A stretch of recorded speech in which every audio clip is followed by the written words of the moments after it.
Bismillahirrahmanirrahim. Assalamualaikum warahmatullahi wabarakatuh. Alhamdulillah bi ni'matihi tatimmus shalihat wa bi fadlihi tatanazzalul khairat wal barakat wa bi taufiqihi tatahaqqaqu kullu maqasid wal ghayat alladhi hadana li hadza wa ma kunna linahtadiya laula an hadana Allah.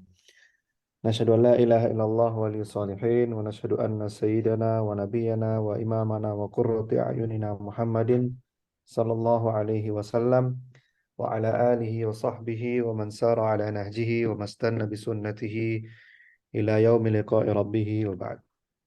Alhamdulillah di malam waktu Indonesia, sore waktu Turki, alhamdulillah kita masih diberi keimanan oleh Allah Subhanahu wa taala, dan inilah nikmat yang lebih hebat daripada semua kenikmatan yang sedang kita rasakan. Kita bisa nikmat mendengar, nikmat melihat.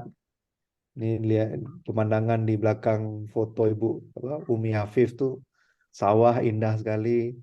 Pemandangan Ibu Yanti, Masjid Nabawi, kita bisa melihat. Dan itu nikmat luar biasa juga yang Allah berikan pada kita. Nikmat mendengar nih, suara saya jelas kan Bu ya? Pak Ibu jelas ya? Alhamdulillah jawab. Dan itu nikmat dari Allah Subhanahu wa taala.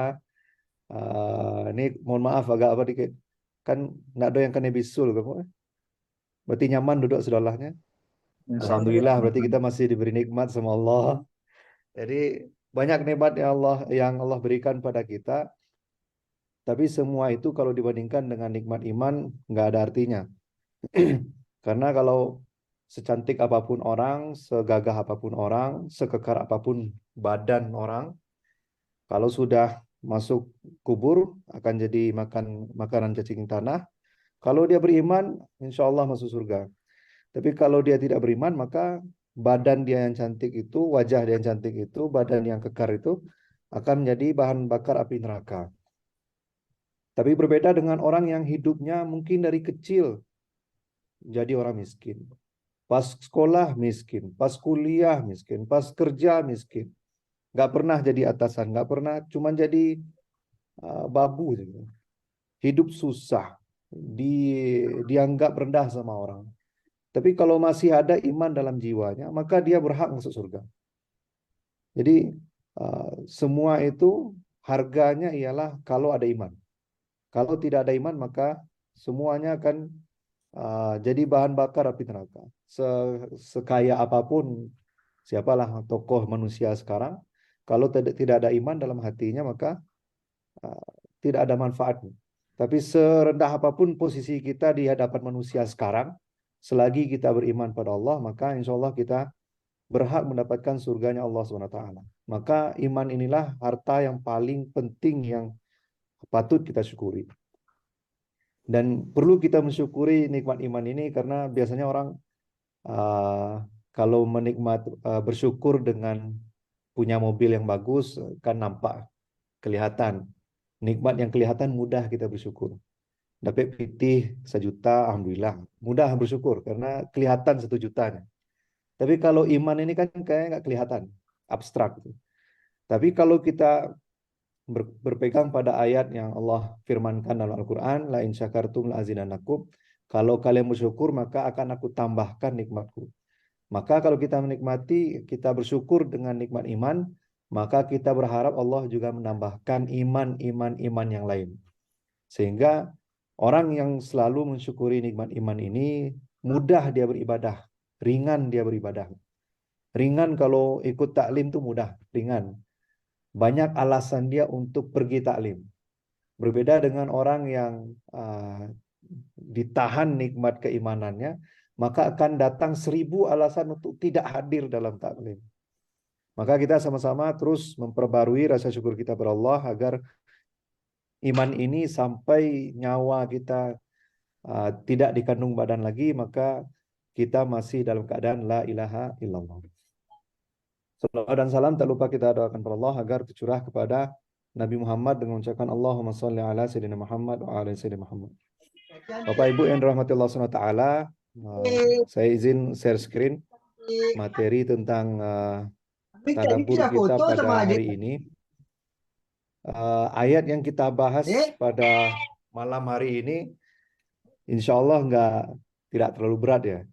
Dan mungkin ayat ini juga pernah kita dengar eh, tentang kisah Abdullah bin Umi Maktum. Tapi saya mau melihat dari sisi kita sebagai seorang guru dan murid. Dan Islam itu membuat kita akan selalu menjadi seorang murid.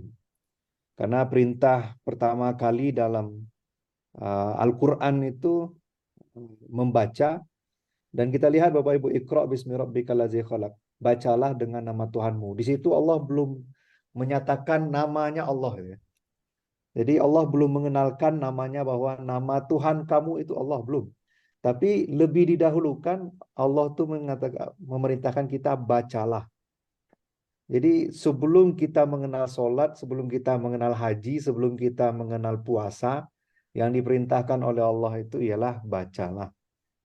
Jadi kita itu dibuat atau didesain dalam Al-Quran, seorang Muslim itu kalau dia mau mengamalkan Al-Quran ini, maka dia akan dibentuk menjadi seorang pelajar. Maka ada istilah utlubul ilma minal mahdi ilal lahdi. Carilah ilmu dari buayan sampai liang lahat. Maka kita tuh selalu menjadi seorang murid. Nah, kadang kita diamanahkan menjadi seorang pendidik. Ada yang jadi guru, ada yang jadi dosen. Tapi bisa jadi di saat yang sama dia juga menjadi seorang murid.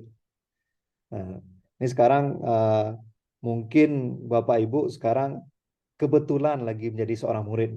Tapi bisa jadi di kondisi yang lain, Bapak Ibu lah yang menjadi guru saya. Jadi, tapi kita ini abadi menjadi seorang murid. Nah, dalam surat Abasa ini Allah mengingatkan Nabi Muhammad SAW tentang bagaimana cara melihat peserta didik dan bagaimana cara menjadi seorang pendidik.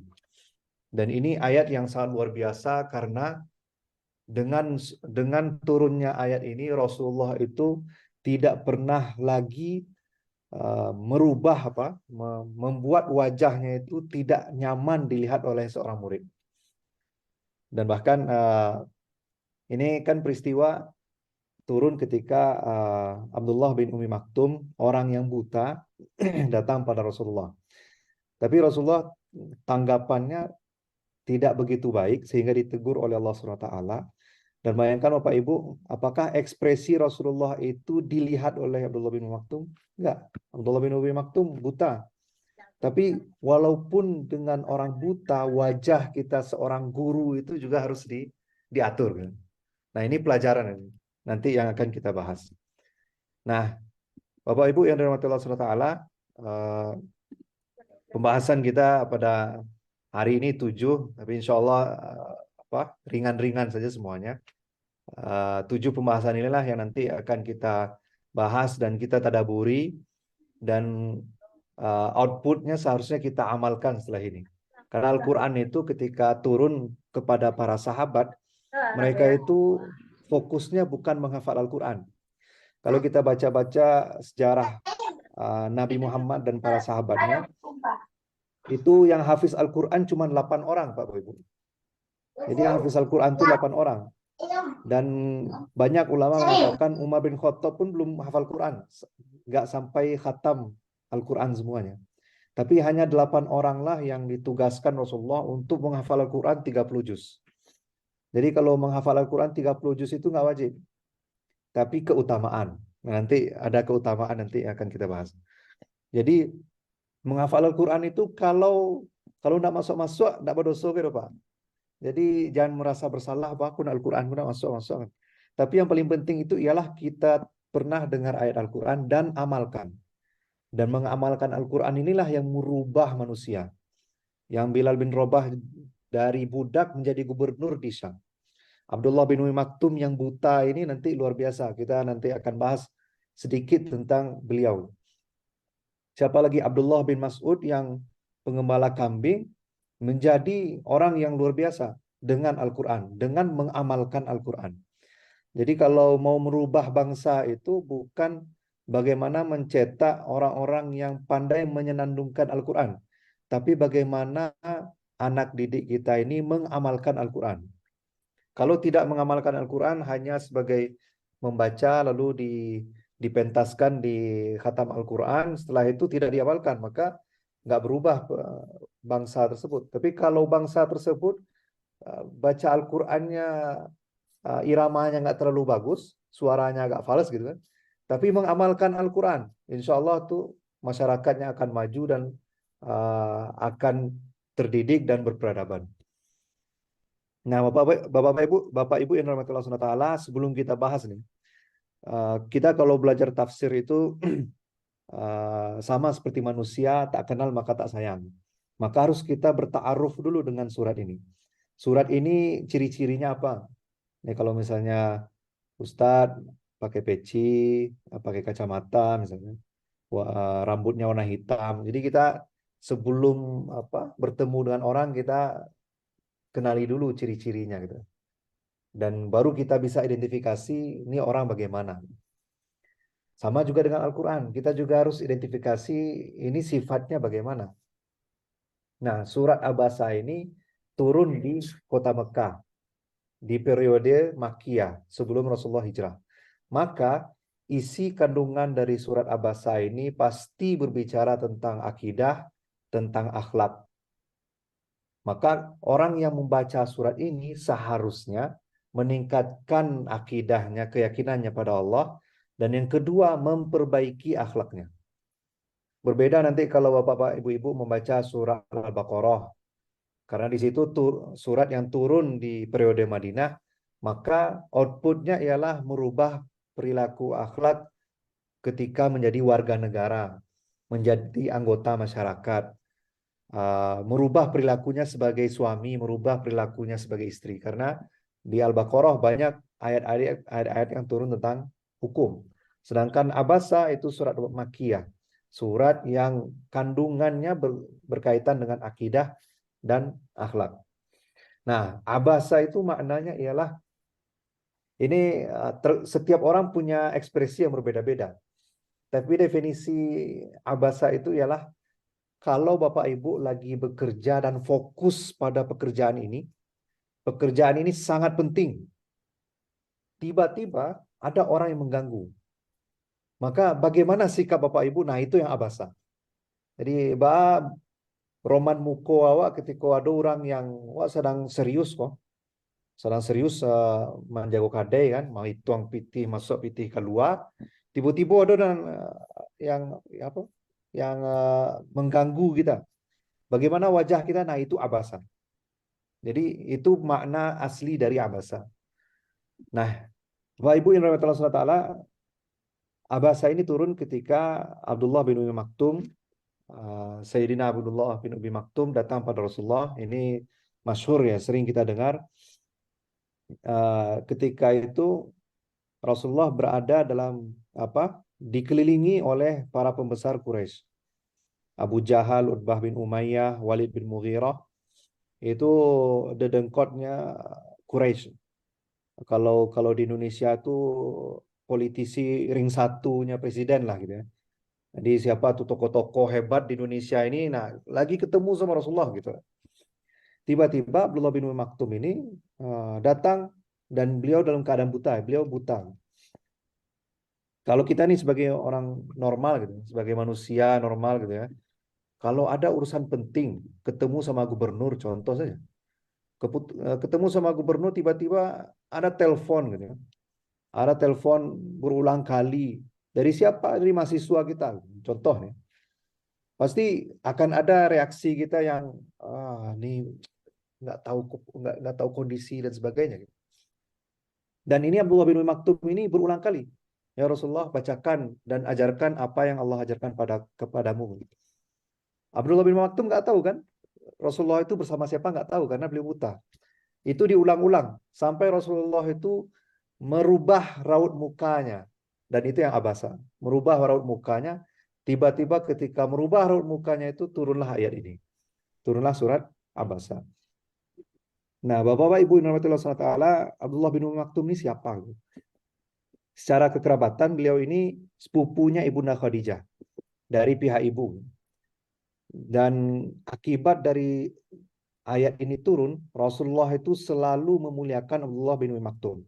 Bahkan kalau Abdullah bin Maktum ini masuk masjid, dan mau bergabung ke majelisnya Rasulullah, Rasulullah itu langsung mengambil selendangnya dan meletakkan selendang itu agar Abdullah bin Umi Maktum duduk di selendang beliau. Dan Abdullah bin Umi Maktum ini setiap peperangan Rasulullah yang terjadi di luar kota Madinah, maka beliau diangkat jadi PLT wali kota gitu ya.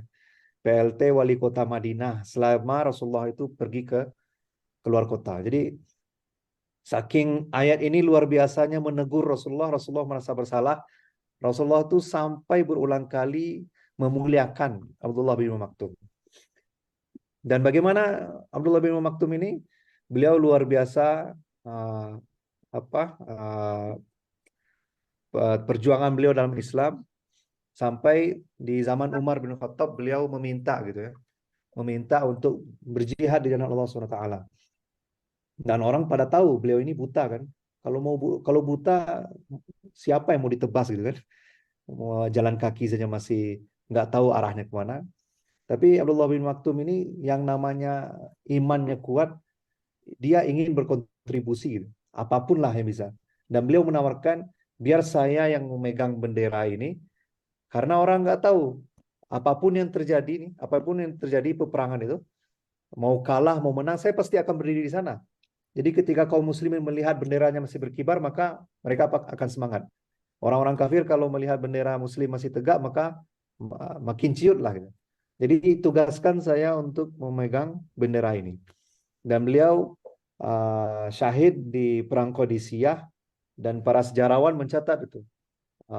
Abdullah bin Maktum itu wafat dalam keadaan berlutut sambil memeluk bendera ini, bendera Islam ketika perang Qadisiyah. Jadi perang Qadisiyah itu benderanya dipegang Abdullah bin Maktum yang buta itu sangat krusial dalam peperangan karena orang Islam melihat benderanya masih berkibar nih, kita masih ada peluang untuk menang. Gimana caranya? Dan beliau syahid dong gitu. Nah, ini Abdullah bin Maktum. Nah, baru kita masuk ayatnya. Nah, Bapak-bapak, Ibu-ibu yang dirahmati Allah Subhanahu wa taala, kita fokus ke ayat-ayat yang saya beri highlight ini. Auzubillahi minasyaitonirrajim. Bismillahirrahmanirrahim. Abasa wa tawalla an ja'ahul a'ma. Wa ma yudrika la'allahu yazakka. Dia Muhammad berwajah masam dan berpaling karena seorang buta telah datang kepadanya, itu Abdullah bin Maktum.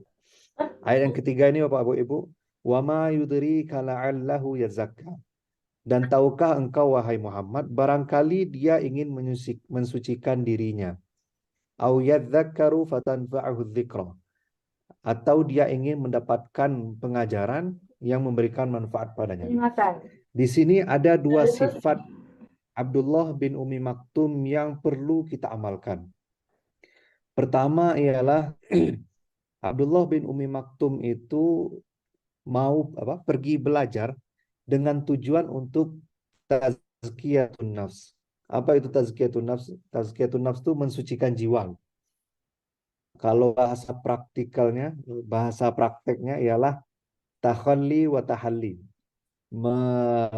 Takhalli itu menghilangkan sifat-sifat yang buruk dalam diri kita, yang sering bergunjing, yang sering berbohong, yang sering hilangkan itu semua. Itu tahalli, menghiasi diri dengan akhlak-akhlak yang baik. Maka sifat yang harus ada bagi seorang murid itu sebelum belajar ialah dia belajar untuk mensucikan dirinya, memperbaiki dirinya. Ya, memperbaiki dirinya dari dosa. Nah, ini apapun yang contoh tazkiyatun nafs itu seperti membaca Al-Quran, berzikir, bersolawat, berdoa. Apapun dia lakukan, insya Allah baik. Tapi yang kedua, au yadzakkaru fatanfa'ahu dzikra, dia ingin mendengarkan ceramah. Ceramah, Bapak Ibu-ibu yang dirahmati Allah Subhanahu wa taala, ceramah itu ada kalanya dia bermanfaat, ada yang tidak bermanfaat. Contoh, ini Bapak sebagai Bapak-bapak dulu ya. Contoh khutbah Jumat ya. Khutbah Jumat kita mendengarkan ceramah, pengajaran.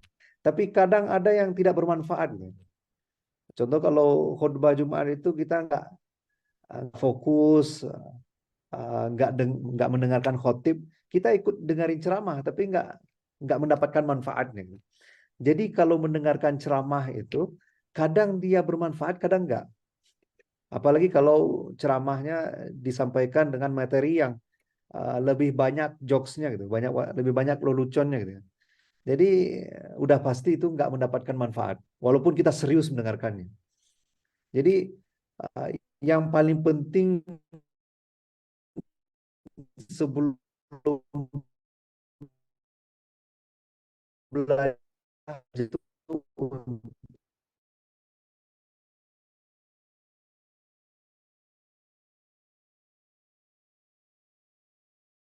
dengan hadir di ceramah itu tidak fokus, tidak mencatat, tidak atau diganggu dengan konsentrasi yang lain, maka kadang mendengarkan ceramah itu tidak memberikan manfaat.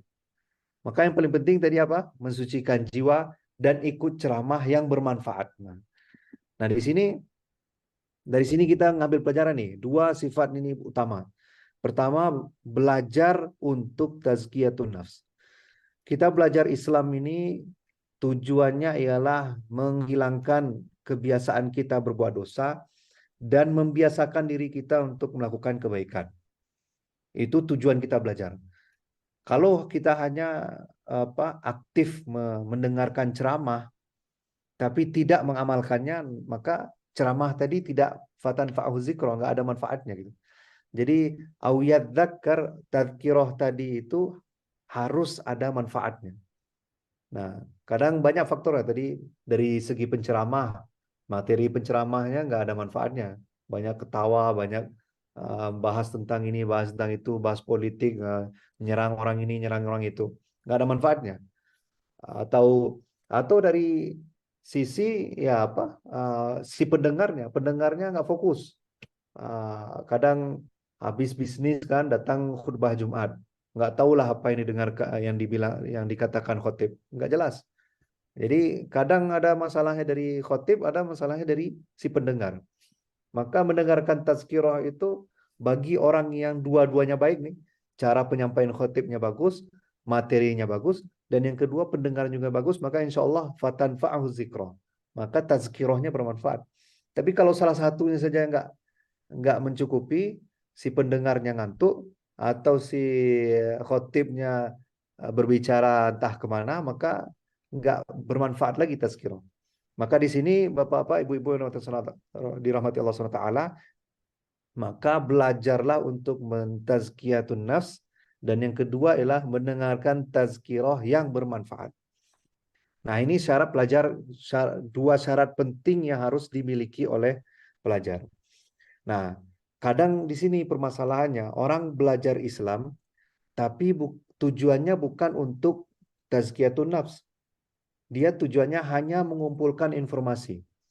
Oh, dia mengumpulkan informasi bahwa di mazhab Imam Syafi'i menyentuh perempuan itu membatalkan wudhu, sedangkan di Imam Abu Hanifah menyentuh perempuan itu tidak membatalkan wudhu. Di Imam Malik menyentuh perempuan tidak membatalkan wudhu kalau tidak ada syahwat. Nah, dia datang pengajian hanya untuk mengumpulkan informasi, tidak untuk mentazkiyah nafs. Apa perbedaan hasilnya nanti? Orang yang mentazkiyatun nafs, maka hatinya lebih teduh, lebih tenang, lebih tawaduk, lebih melihat saudaranya seorang muslim itu perlu dia bantu, perlu dia ingatkan, perlu dia ajak, perlu dia dakwahi. Tapi kalau orang yang belajar hanya untuk mengumpulkan maklumat, mengumpulkan informasi, maka kalau ada informasi yang tidak sama antara dia dan orang lain, maka disitulah pertentangannya. Disitulah sumber konflik dia dan saudaranya. Maka di sini Bapak Ibu Ibu dari Allah SWT, mari kita sama-sama memperbaiki orientasi kita dan belajar. Belajar Islam itu untuk menghilangkan sifat buruk kita dan menghiasi sifat kita dengan sifat-sifat yang terpuji. Tapi kalau kita belajar Islam untuk mengumpulkan maklumat atau untuk ini jamaah kita ke sini nih, penceramahnya sini, masjidnya di sini, itu pasti akan ada konflik-konflik dengan yang lain. Karena apa? Karena belajarnya bukan untuk mentazkiyatun nafs. Nah, ini yang kedua tadi mendengarkan tazkirah yang bermanfaat. Oke, kita lanjut ayatnya. Ayat yang selanjutnya, fa'am amma man istaghna. Ini ngomong tentang Abu Jahal CS nih. Abu Jahal dan gerombolannya. Orang yang merasa serba cukup. Nah, dan di sini diabadikan sampai hari kiamat ya. Fa'anta lahu tasaddaq. Wahai Nabi Muhammad, engkau malah memberikan perhatian kepadanya. Wa ma 'alaika alla yazakka. Padahal tidak ada celah atasmu, nggak ada salahnya gitu. Kalau kamu tidak mensucikan diri mereka gitu. Jadi ada sifat yang ada di dalam hati orang-orang sombong ini, Abu Jahal dan kawan-kawan ini. Dia datang ke Nabi Muhammad, tapi merasa diri dia ini cukup. Dan faktor cukup ini banyak. Ada yang merasa cukup, oh saya punya jabatan, yang ngomong ini nggak siapa nih, nggak jelas. Atau dia gelar dia S1, S2, S3, sedangkan yang ngomong tamat SMA, merasa cukup dengan dirinya. Atau dia bos, sedangkan bawahannya mungkin tamatan pesantren, bisa ceramah, memberikan nasihat. Nah, karena si bos tadi merasa cukup dengan jabatan dan harta yang dia miliki, dia nggak mau mendengarkan ceramah nasihat orang ini. Atau orang yang lebih tua merasa anak-anak memberikan nasihatnya.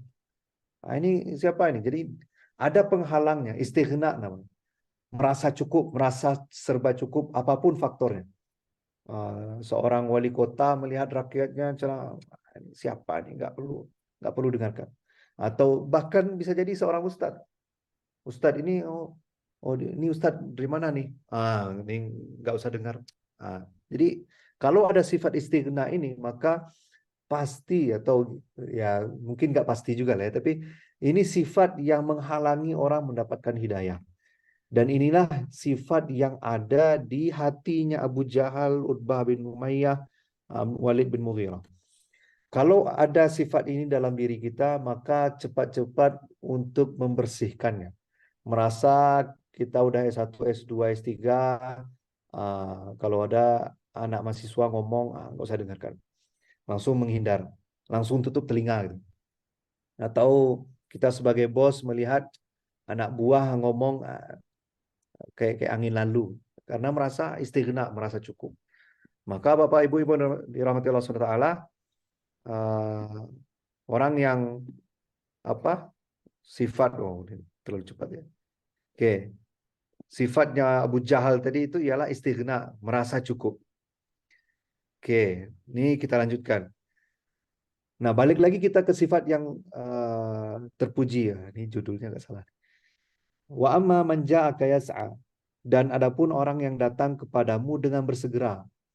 Jadi Abdullah bin Umi Maktum ini kalau ketika mau bertemu Rasulullah, beliau tuh bersegera gitu ya.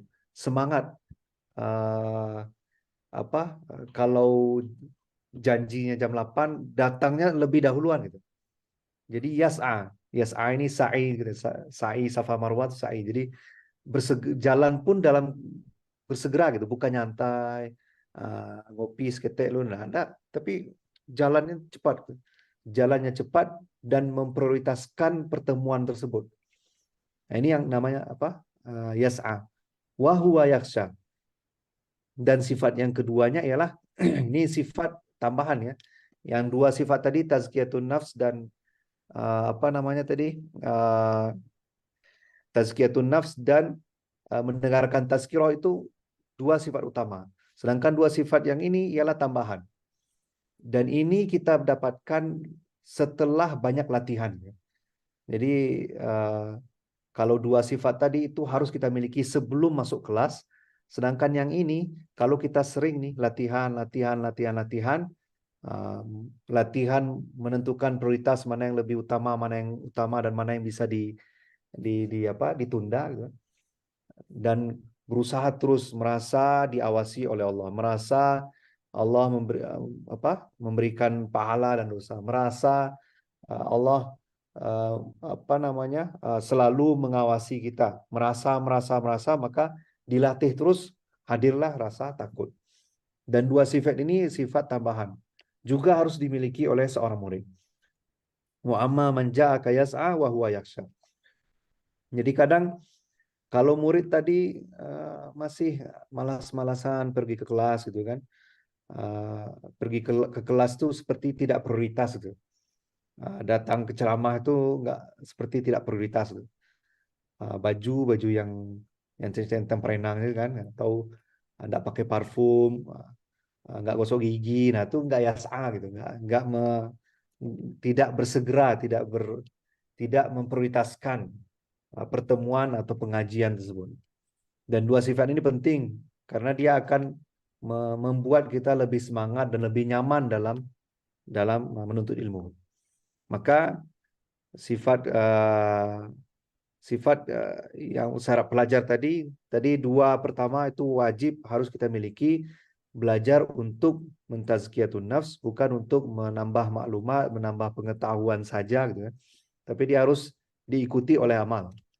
Yang kedua dari tazkirah yang bermanfaat, dan sifat tambahan ialah segera dalam menuntut ilmu. Harus sigap, cepat, prioritaskan menuntut ilmu. Yang keempat ialah takut pada Allah SWT.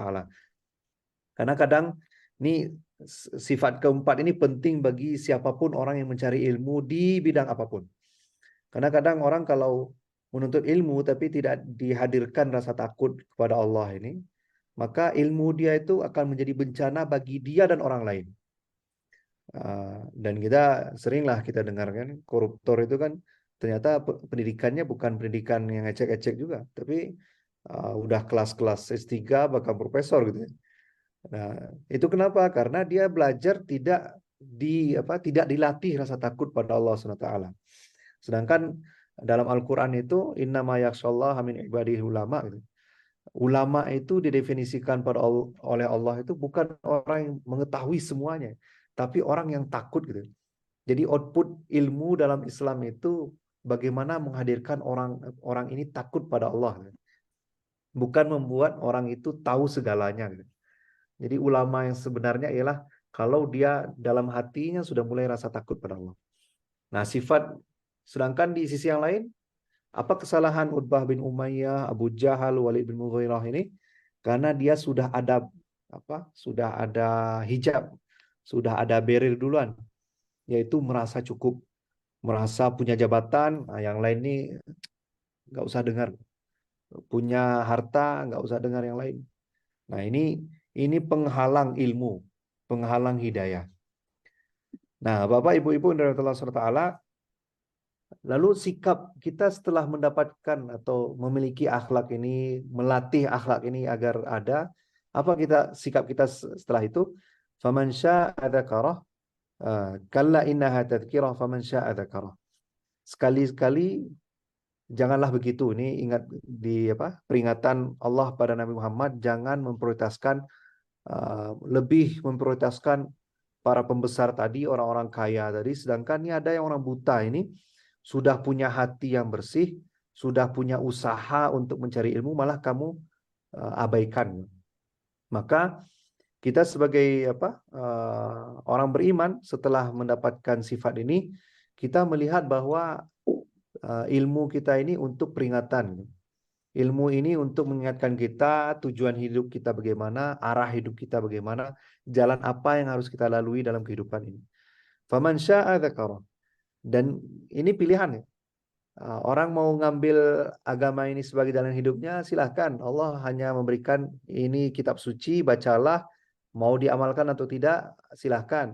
Yang penting tanggung resiko, bertanggung jawab dengan keputusan yang diambil.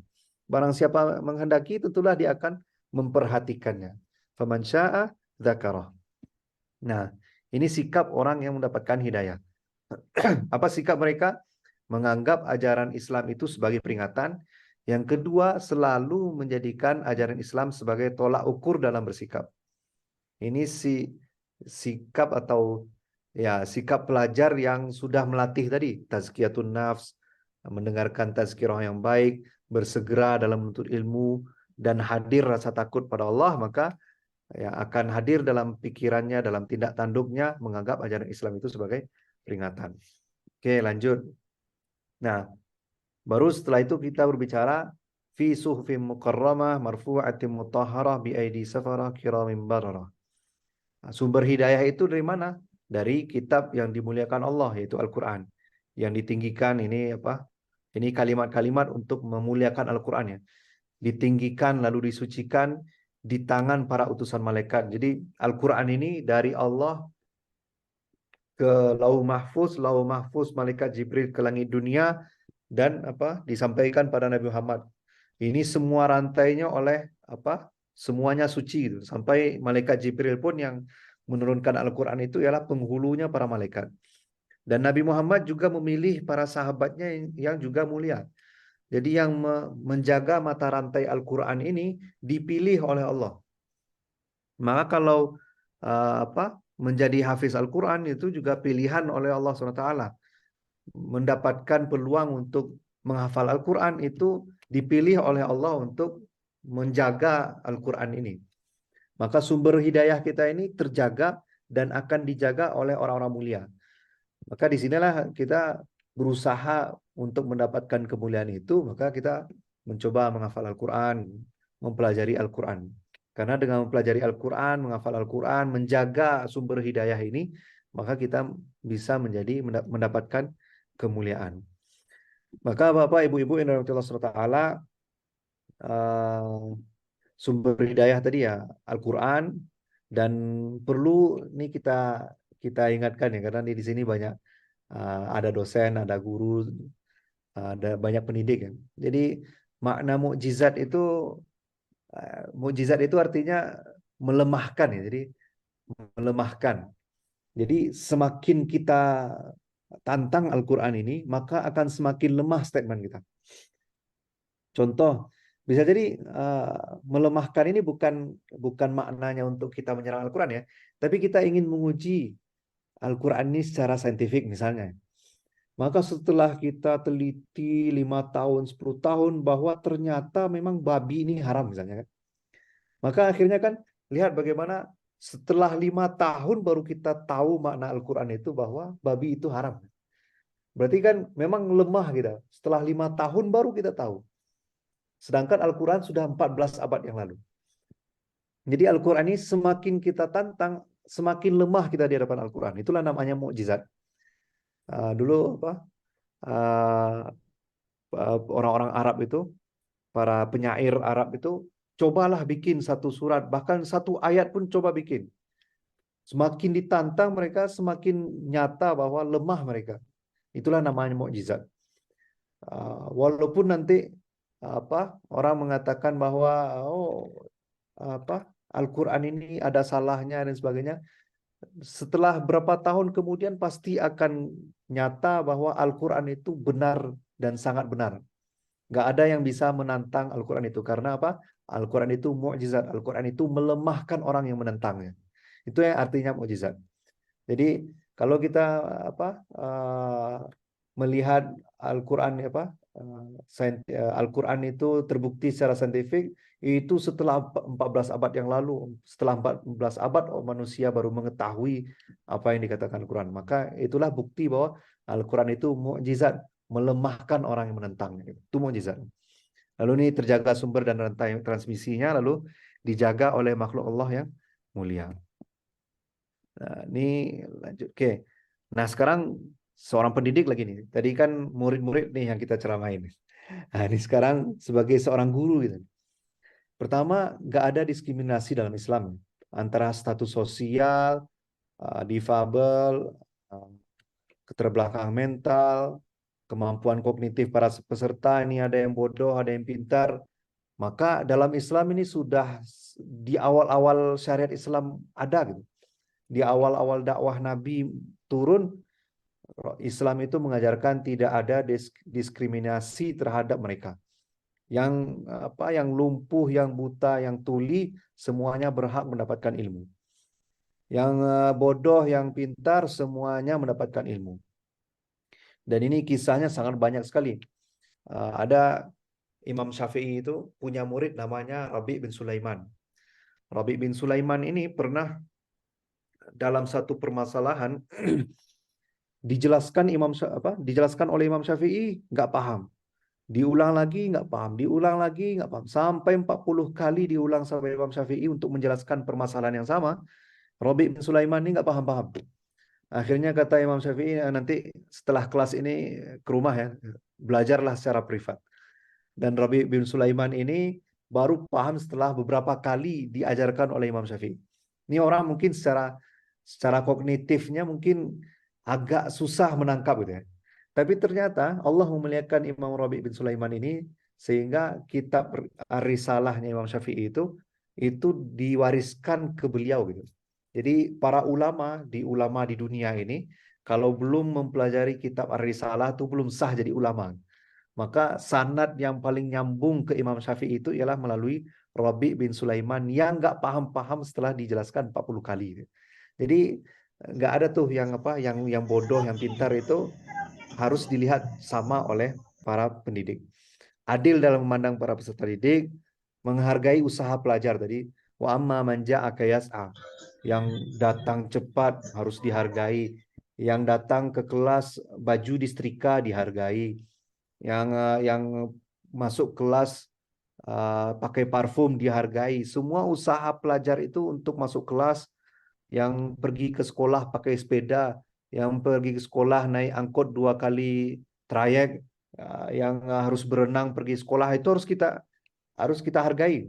Dan itulah nilai yang harus kita amalkan gitu. Karena Rasulullah itu ditegur oleh Allah SWT ketika tidak menghargai Abdullah bin Umi Maktum yang buta itu bersegera dalam berjalan untuk mencari ilmu. Lalu teladan dalam sifat-sifat di atas. Jadi para guru harus menjadi teladan dalam sifat-sifat yang disebutkan. Belajar itu untuk tazkiyatun nafs. Yang kedua, ikut dengarkan ceramah, tapi ceramah yang bermanfaat. Jadi sekarang ini mulailah memilah-milih ya. Jangan sampai mendengarkan ceramah itu karena lucu gitu ya. Tapi cobalah mendengarkan ceramah itu yang untuk mentazkiyah nafs kita aja. Menguatkan interaksi dengan Al-Quran mulai sekarang. Kalau bisa Al-Quran itu jangan sampai hanya dibuka sekali setahun gitu kan. Bulan Ramadan baru buka. Jangan. Kalau bisa setiap hari ada interaksi kita dengan Al-Quran, satu hari satu halaman minimal. Minimal sekali. Karena Al-Quran inilah sumber hidayah kita. Walaupun kita belum paham, insya Allah Al-Quran itu membuat otak kita menjadi cerdas. Kenapa menjadi cerdas? Karena kita membaca Al-Quran itu, Bapak, Ibu-Ibu, banyak permasalahan yang harus kita selesaikan dalam 1 detik. Pertama, ini huruf apa? Yang kedua, huruf ini keluar dari mana? Kho dari kerongkongan, atau lidah atas, atau lidah dalam, do, gimana huruf do? Itu otak kan berpikir tuh. Setelah keluar huruf, ini fathah, domah, kasroh. Ini du atau do atau da atau di. Dadi du. Apalagi? Sasisu. Ini hurufnya apa? Barisnya apa? Setelah itu panjang pendeknya bagaimana? 1 harokat, 2 harokat, 4 harokat, 6 harokat. Jadi dalam 1 detik, manusia itu harus menyelesaikan 4 permasalahan. Maka kalau orang biasa membaca Al-Quran, insya Allah cerdas. Dan nggak ada orang yang sering membaca Al-Quran itu pikun. Belum pernah ketemu orang yang sering baca Al-Quran itu pikun. Kenapa? Karena dalam 1 detik dia sudah bisa menyelesaikan 4 permasalahan sekaligus. Jadi biasakan interaksi dengan Al-Quran. Karena insya Allah dengan berinteraksi dengan Al-Quran itu membuat orang cerdas. Lalu menjadikan Islam sebagai tolak ukur dalam bertindak. Ini sih yang harus dimiliki oleh para pendidik. Nah, penutup udah mau hampir sejam ya. Jadi penutup 2 sifat utama tadi untuk mendapatkan hidayah. Pertama, tazkiyatun nafs. Mulai sekarang, mari sama-sama kita perbaiki orientasi kita dalam hadir dalam ceramah, mendengarkan ceramah, baca WhatsApp ceramah, membaca sharingan-sharingan di WhatsApp itu yang berkaitan dengan Islam, berkaitan dengan ilmu, semuanya. Coba orientasi kita itu ialah untuk menghilangkan sifat-sifat buruk kita dan menghiasi sifat kita dengan sifat yang baik. Dan begitu juga akhirnya kita melihat manusia gitu. Kita melihat manusia bagaimana sifat yang jeleknya hilang. Dan dia mulai mengamalkan sifat-sifat yang baik. Lalu yang kedua tadi ialah tazkirah ya. hadir dalam tazkirah, ceramah, tausiah yang bermanfaat. Ada satu sifat utama yang menghalangi orang dari hidayah itu ialah merasa cukup.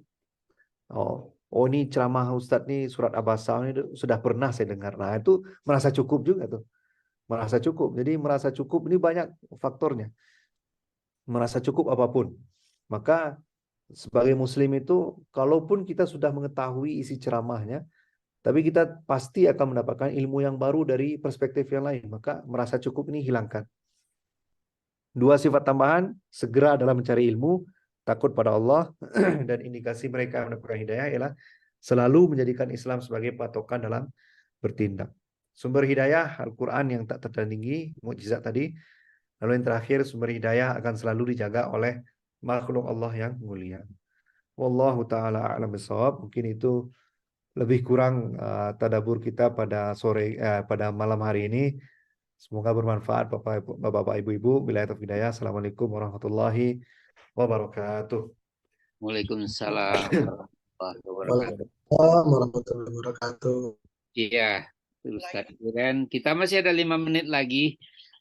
Kalau misalnya ada yang ingin memberikan saran, masukan, dan sebagainya, karena kita mulai nih, kita masih punya. Hanya sedikit, Prof. Iya, silakan. Bismillahirrahmanirrahim. Assalamualaikum warahmatullahi wabarakatuh. Waalaikumsalam. Waalaikumsalam warahmatullahi wabarakatuh. Izin bertanya, Waalaikumsalam warahmatullahi ini ada suara lain, mohon maaf, karena ada pengajian lain.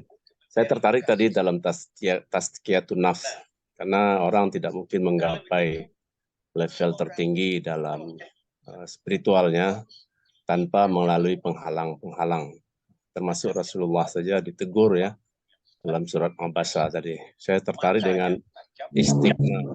Saya mungkin minta pengembangan karena istighna ini mungkin merasa kita lebih hebat atau merasa kita lebih pandai dan yang lain sehingga muncul kata-kata kita yang membuat ilmu akan menjauh dari kita karena ilmu itu adalah nur ya, cahaya yang diantarkan Allah ke dalam kalbu. Mohon penjelasan lebih mendalam tentang Abasa wa Tauba. Terima kasih. Assalamualaikum warahmatullahi wabarakatuh. Waalaikumsalam. Waalaikumsalam warahmatullahi wabarakatuh. Bisa langsung? Oke, makasih Pak Helmi atas pertanyaannya. Jadi istighna itu dia masih satu keluarga bahasa dengan goni ya. Goni kaya gitu ya. Jadi istighna itu merasa kaya. Ini asal bahasanya. Maka istighna ini banyak faktornya membuat orang itu merasa kaya. Bisa kaya secara harta. Maka orang kalau misalnya merasa kaya, itu menghalangi dia untuk bisa jadi tidak mendengarkan nasihat dari saran-saran dari orang-orang yang mungkin di bawahnya. Orang yang kaya pengalaman kadang juga begitu. Contoh, Panggaleh misalnya kan, sudah berapa krisis yang dia hadapi. Tiba-tiba krisis COVID atau mungkin sekarang krisis karena TikTok Shop, kan? Setelah dinasihatin sama generasi yang baru nih, kita harus menghadapi krisis ini dengan begini. Karena dia istighna, merasa sudah punya banyak pengalaman, dia bilang, Aden lu ngajan. Kan? Banyak 98 lanjut saya bisnis den kan. Yang COVID bisa saya kadena doi tutui misalnya.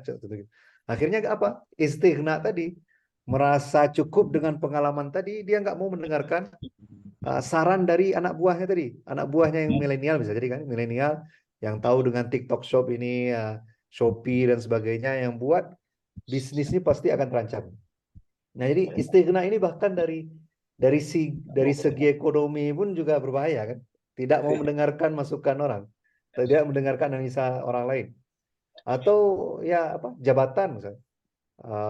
Ini eselon apa ya pejabat ini ada masukan dari bawahan nggak mau dengarkan. Itu istighna. Itu contoh-contoh yang secara duniawi ini. Sekarang coba misalnya istighna dulu Imam Abu Hanifah itu ketika berjalan di kota Baghdad, ada anak kecil yang menasihati beliau. Anak kecil ini nggak tahu juga ini imam besar kan. Tapi Abu Hanifah mendengarkan nasihat anak kecil tadi. Bayangkan imam yang hebat itu masih mendengarkan nasihat anak kecil. Nah itu tanda bahwa Imam Abu Hanifah itu nggak ada istighna dalam dirinya. Walaupun dia imam besar, tapi kalau ada nasihat yang benar dari anak kecil dia dengarkan. Nah ini kadang istighna ini yang menghalangi kita dari banyak nasihat, banyak masukan dan banyak hidayah.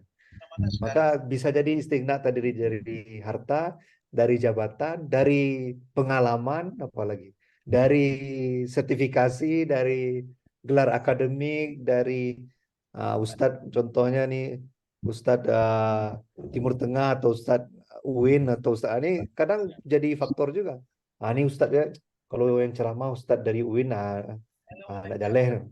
Atau Ustadz dari Timur Tengah menganggap kalau Ustadznya dari Siko anak jaleh loh. Jadi kadang istighna itu banyak faktornya juga. Jadi itulah yang membuat orang akhirnya nggak mendengarkan nasihat. Maka coba penghalang dari istighna ini harus kita leburkan. Dia beda antara istighna dengan selektif ya. Kalau selektif kita lihat kontennya, oh ini benar atau enggak.